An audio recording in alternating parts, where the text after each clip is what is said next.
Namaskar दोस्तों, this is NeuroHub 21 and let us dive together in our today's topic that is chronic obstructive pulmonary disease। आइए हम देखते हैं कि COPD है क्या। COPD is comprises of basically two diseases. First, emphysema and next disease is chronic bronchitis. Chronic bronchitis. First of all, let us study our today's topic that is emphysema. What exactly emphysema is and what are the various causes of why which emphysema is occurring and what are the classical manifestations in which emphysema is doing harm to our body. Let us see. देखते हैं. Where is the stuff?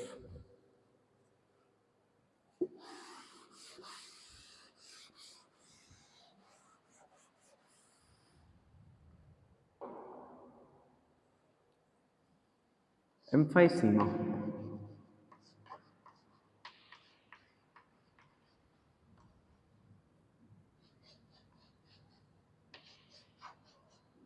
What is the major problem occurring in the emphysema? Let us see. Suppose this is your terminal bronchiole. Terminal bronchiole. It is further subdivided into respiratory bronchiole and then it is attached to our alveoli. सबसे पहले जो आपको दिखाई दे रहा है ये क्या है कि terminal bronchiole. Terminal bronchiole. Next thing is this is respiratory bronchiole and this is your alveoli. When three of them combines, these three of them is called as acinus. This is called acinus. Now let us see, this is the normal structure of the respiratory terminal bronchiole, respiratory bronchiole and alveoli. Now let us see what is exactly happening in emphysema.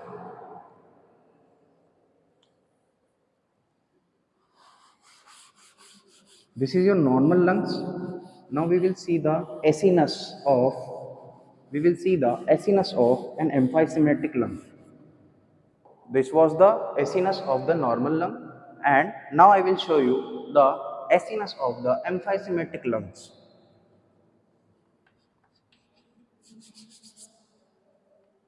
This is the terminal bronchiole.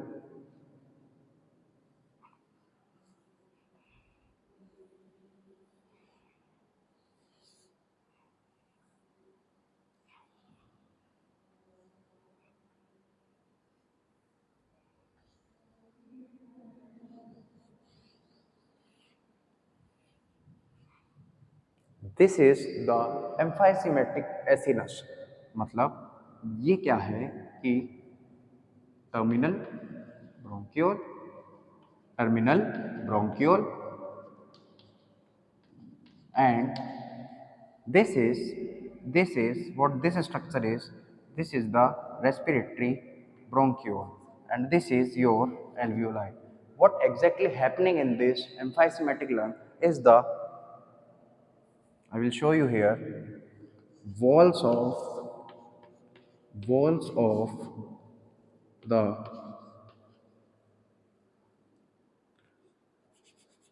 acinus disintegrated. What exactly is happening is disintegration of the walls of the acinus.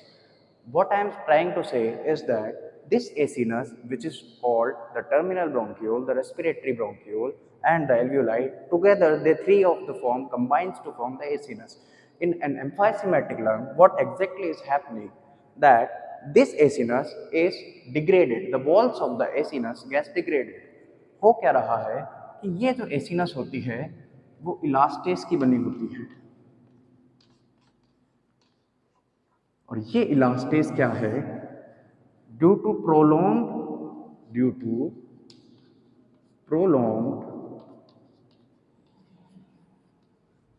due to prolonged cigarette smoking,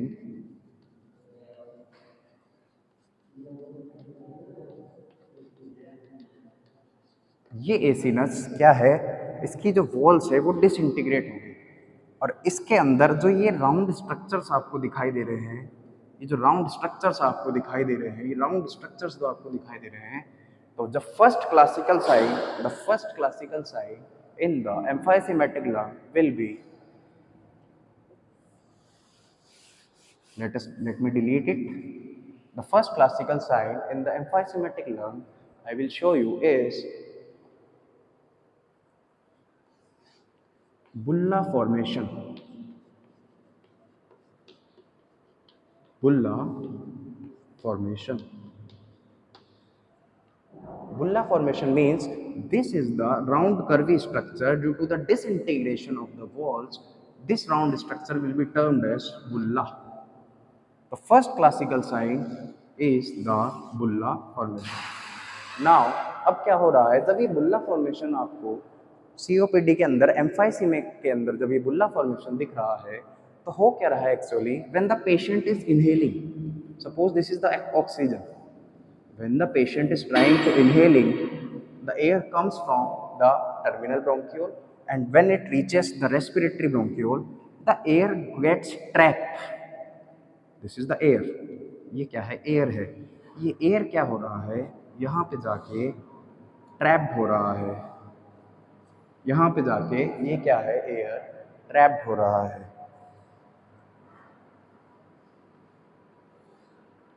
this is, और trap होके यहाँ round and round घूम रहा है. These bulla structures are very deep, so that the air is getting trapped inside that bulla formation, that curvy structure. And then what is exactly happening in the emphysematic lung is that this air trapping is occurring. So I will write it here. The second classical sign of emphysema is second. Let me describe it here. Air trapping.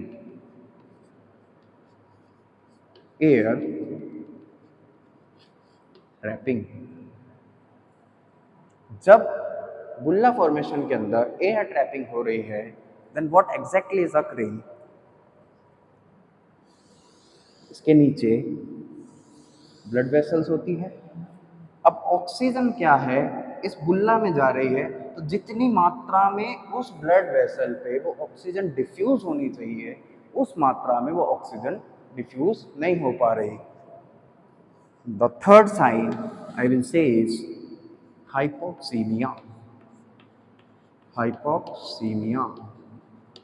Hypoxemia is occurring in the emphysema. Now let us see. जब oxygen इसके पास यहाँ नहीं पहुँच पा रही, तो ये further जो ब्लड वेसल है ये फर्दर जाती है हार्ट के पास, और हार्ट से वो चली जाती है ब्रेन के पास.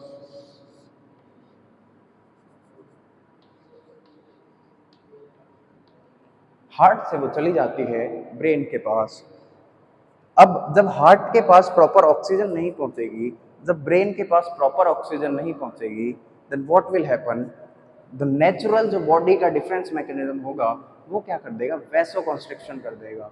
और वैसोकॉन्स्ट्रिक्शन होने की वजह से जितना अमाउंट में जो ब्लड है, suppose this is your blood vessel, ये पहले तो डायलेट थी, अब कैसी हो जाएगी?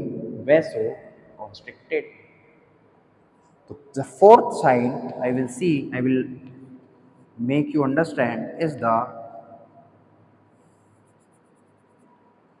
pulmonary vasoconstriction, pulmonary vasoconstriction.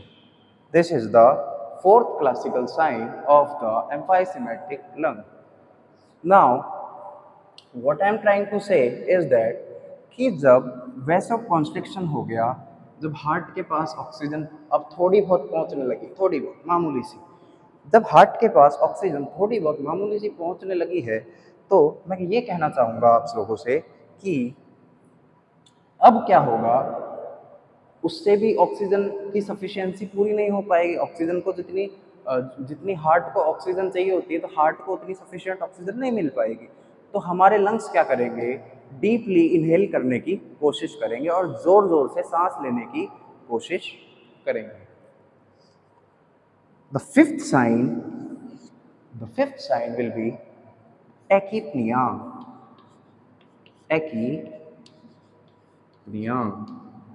This is called tachypnea. Tachypnea means increase in the respiratory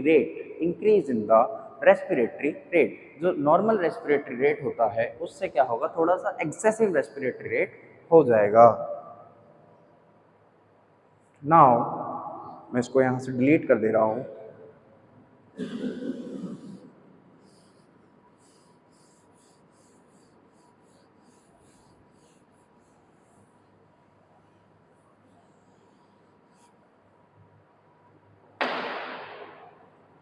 the sixth point,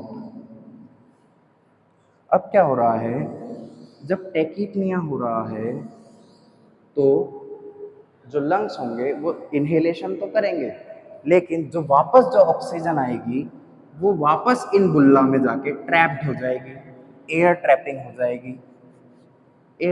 जाएगी। भाई सांस तो प्रॉपरली ले पा रहा है, there is no problem in the ventilation में कोई प्रॉब्लम नहीं है, but the main problem, the classical, the very important one, NCLEX special, AIIMS special है ये चीज़, ये पॉइंट रिमेंबर रखिएगा, note my words, mark my lips. मैं क्या कहना चाह रहा हूँ कि वेंटिलेशन में प्रॉब्लम नहीं है एम्फाइसीमा में, वेंटिलेशन प्रॉपर है, लेकिन जो एक्चुअल प्रॉब्लम है वो है परफ्यूजन में कैसे कि जो ऑक्सीजन है वो प्रॉपरली क्या हो रही है कि इसमें ट्रैप हो रही है, ट्रैप होने की वजह से नीचे डिफ्यूज नहीं हो पा रही, पल्मोनरी बेड पे वो जाके डिफ्यूज नहीं हो पा रही। जब डिफ्यूज नहीं हो पा रही तो मैं इसको ऐसे बोलूँगा कि V/Q mismatch.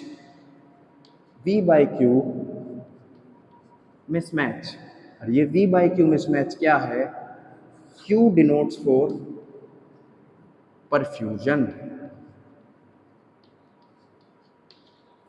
It is okay with the ventilation. In this disease, ventilation is not a problem. The main problem is, in spite of being ventilation, the main problem is perfusion. कि वेंटिलेशन तो proper हो रहा है लेकिन perfusion proper नहीं हो पा रहा, और परफ्यूजन प्रॉपर नहीं हो पा रहा का क्या मतलब है कि V/Q मिसमैच, V/Q इम्बैलेंस आप कह सकते हैं या V/Q मिसमैच आप बोल सकते हैं। तो this is the main problem occurring with the emphysematic lung, NCLEX special.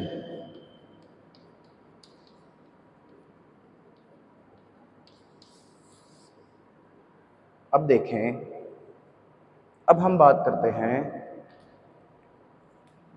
Seventh point. जब वो व्यक्ति V/Q मिसमैच हो रहा है, परफ्यूजन प्रॉपर नहीं हो पा रहा, तो वो और ज़्यादा टैकिप्निया करेगा। टैकिप्निया करने का मतलब क्या है कि वो ज़ोर ज़ोर से सांस लेगा, और जब वो ज़ोर ज़ोर से सांस लेगा उसकी रेस्पिरेटरी रेट इंक्रीज होगी, तो वो क्या करेगा कि कार्बन डाइऑक्साइड भी ज़ोर ज़ोर से छोड़ेगा, he will exhale out the carbon dioxide. हमेशा याद रखिएगा, मैं इसको डिलीट कर देता हूँ, हमेशा याद रखिएगा। तो नेक्स्ट पॉइंट मैं आपको बताने जा रहा हूँ, बहुत ही इंपॉर्टेंट पॉइंट है कि इसके अंदर PO2 तो डिक्रीज हो रही है। क्यों डिक्रीज हो रही है? वेंटिलेशन तो प्रॉपर है लेकिन परफ्यूजन प्रॉपर नहीं है, और परफ्यूजन प्रॉपर नहीं है का क्या मतलब है कि यहाँ पे प्रॉपर ऑक्सीजन ब्लड वेसल्स के अंदर और टिश्यूज के अंदर प्रॉपर नहीं डिफ्यूज हो पा रही है, परफ्यूज नहीं हो पा रही है, तो ऑक्सीजन की कमी होगी, और ऑक्सीजन की कमी होगी तो रेस्पिरेटरी रेट इंक्रीज होगी, टैकिप्निया करेगा। और टैकिप्निया करेगा तो हमें ये तो पता है कि PO2 तो कम है, टैकिप्निया करेगा तो वो कार्बन डाइऑक्साइड को भी एक्सहेल कर देगा। तो PCO2 बहुत ही ज़्यादा important point, exam point of view से भी, एनक्लेक्स पॉइंट ऑफ व्यू से भी और एम्स स्पेशल भी, क्या कि PCO2 जो है वो भी डिक्रीज हो जाती है। हाँ, आपको लगता होगा कि PCO2 एम्फाइसीमा में बढ़ जाती है, ऐसा नहीं होता। ध्यान रखने योग्य बात है कि एम्फाइसीमा के अंदर PCO2 क्या है, डिक्रीज हो रही है। क्यों? क्योंकि एयर हंगर हो रहा है, एयर ट्रैप्ड हो रही है, तो ऑक्सीजन डिफ्यूज नहीं हो पा रही। तो ऑक्सीजन जब डिफ्यूज नहीं हो पा रही, लेकिन ये ऑब्स्ट्रक्शन थोड़ी ना है एम्फाइसीमा में, there is no problem in the ventilation, there is the problem in the perfusion, there is no obstruction occurring, but the main problem is the bulla is forming where the air is getting trapped, and due to which the carbon oxygen is not able to diffuse into the blood vessels, but due to the tachypneic condition, carbon dioxide is exhaling, is washed out from the lungs, therefore PCO2 will also decrease. AIMS special,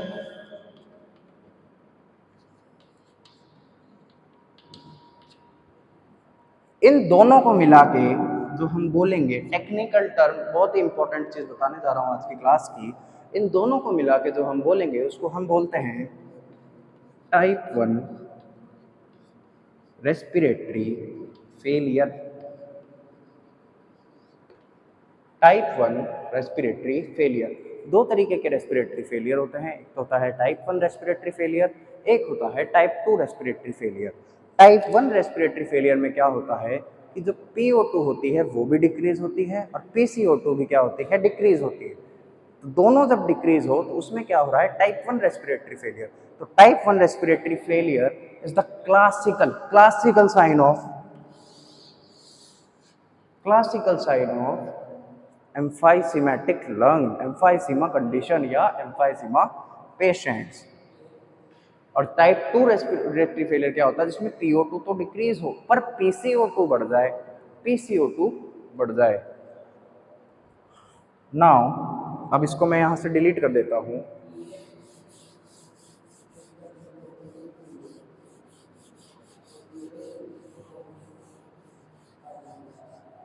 देखें कि 7th point अपन को क्या देखने को मिला, type 1 respiratory failure, type 1 respiratory failure. अब देखें, जब टाइप 1 रेस्पिरेटरी फेलियर हो रहा है मतलब PCO2 डिक्रीज है पर PO2 भी डिक्रीज है, मतलब हाइपोक्सीमिया भी हो रहा है लेकिन PCO2 is decreased. Cyanosis,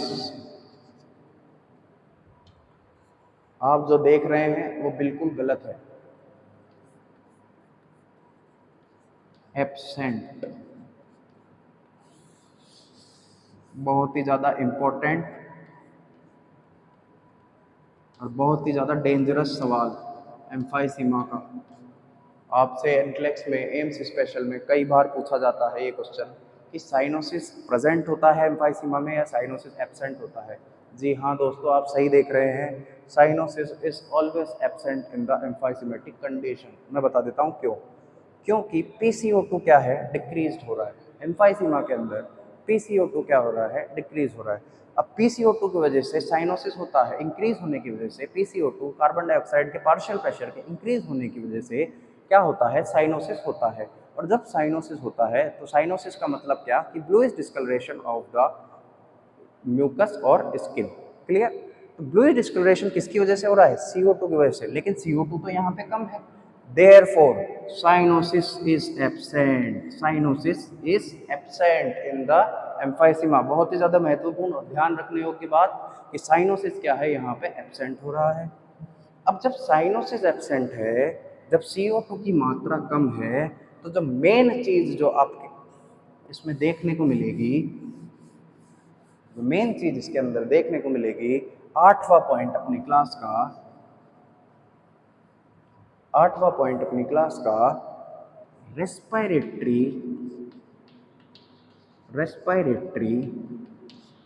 alkalosis. Respiratory alkalosis is the main sign in the emphysema।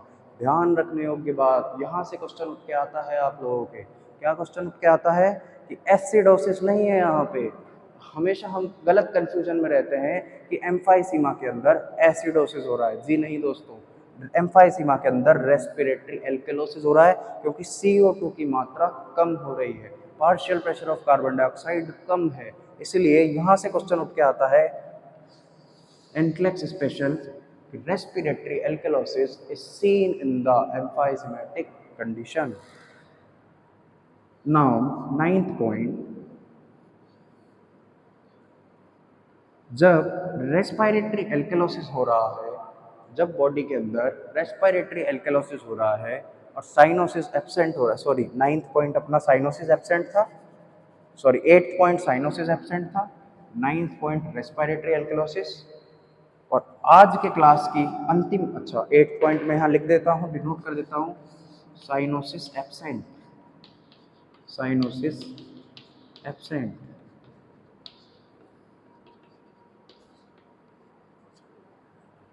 9th point is respiratory alkalosis.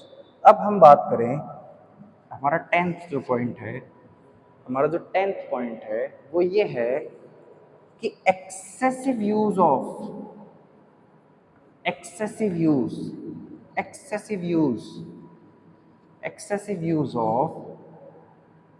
of accessory muscles is seen।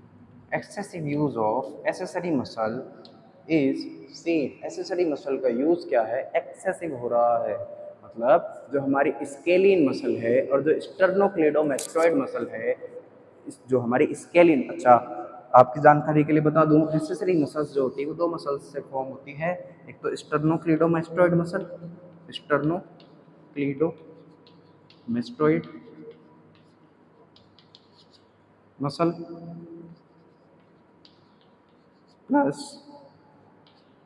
Plus scalene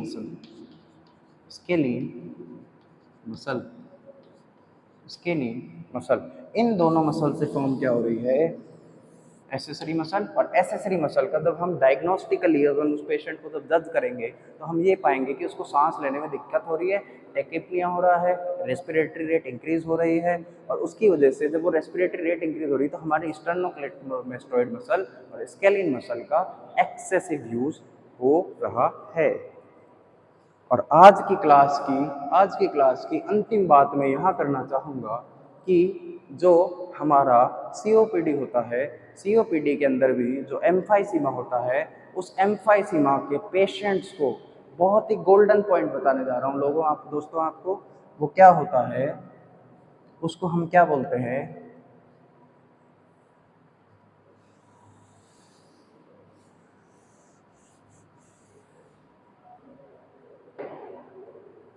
eleventh point, एक और एक दो, बहुत ही इंपॉर्टेंट पॉइंट है 11वें नंबर का, वो है pink puffers.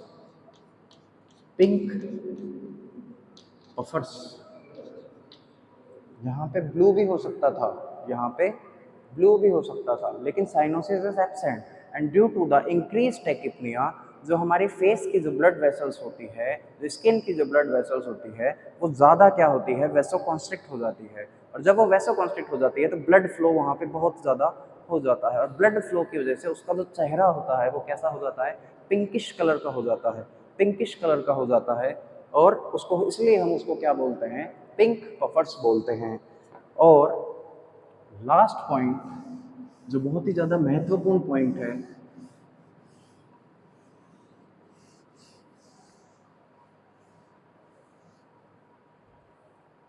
इसको मैं यहाँ से डिलीट कर देता हूँ, इसको मैं यहाँ लिख देता हूँ 11th point, pink buffers,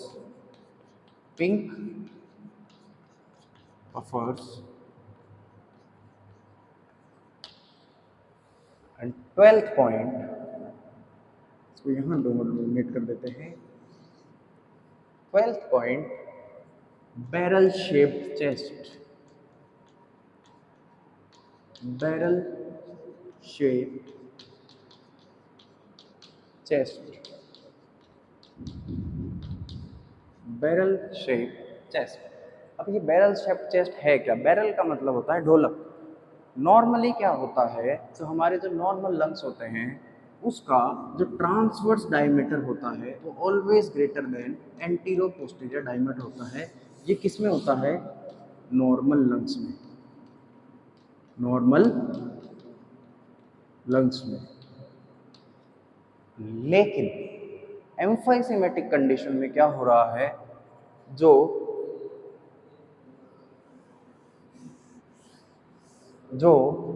antero posterior diameter है, एंटीरो पोस्टीरियर डायमीटर वो क्या हो रहा है? ट्रांसफर डायमीटर से ग्रेटर हो जा रहा है। मतलब सपोज कीजिए कि ये लंग्स हैं, तो लंग्स का जो ट्रांसवर्स डायमीटर है, मतलब ये चौड़ाई जो है वो क्या है? ग्रेटर देन एंटीरो पोस्टीरियर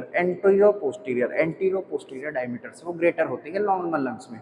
लेकिन एम्फाइसेमेटिक कंडीशन में क्या हो रही है, जो एंटीरो पोस्टीरियर डायमीटर है, जैसे ये एंटीरो पोस्टीरियर डायमीटर है वो ट्रांसवर्स डायमीटर से बड़ा हो गया, तो इस कंडीशन को क्या बोल रहे हैं? Barrel shape chest. तो ऐसा क्यों होता है? क्योंकि वहां पे एयर ट्रैपिंग हो रही थी, एल्वियोलाई के अंदर क्या हो रही थी? एयर ट्रैपिंग हो रही थी। उस एयर ट्रैपिंग की वजह से हाइपर इन्फ्लेशन हो रहा था, हाइपर इन्फ्लेशन हो रहा था, और उस हाइपर इन्फ्लेशन की वजह से हो क्या रहा था कि जो हमारे लंग्स थे वो ढोलक की तरह चौड़े हो गए थे। इंसान कैसा होगा? एक तो पतला होगा, उसका जो चेहरा अपीयरेंस होगा वो पिंकिश कलर का हो जाएगा, वो थोड़ा झुका हुआ रहेगा, और उसका antero posterior diameter transverse diameter से ग्रेटर हो जाएगा। एंटीरो पोस्टीरियर जो डायमीटर है वो ट्रांसवर्स डायमीटर से ग्रेटर हो जाएगा, इसलिए उसको बोल रहे हैं हम barrel shape chest is seen in emphysematic condition. Now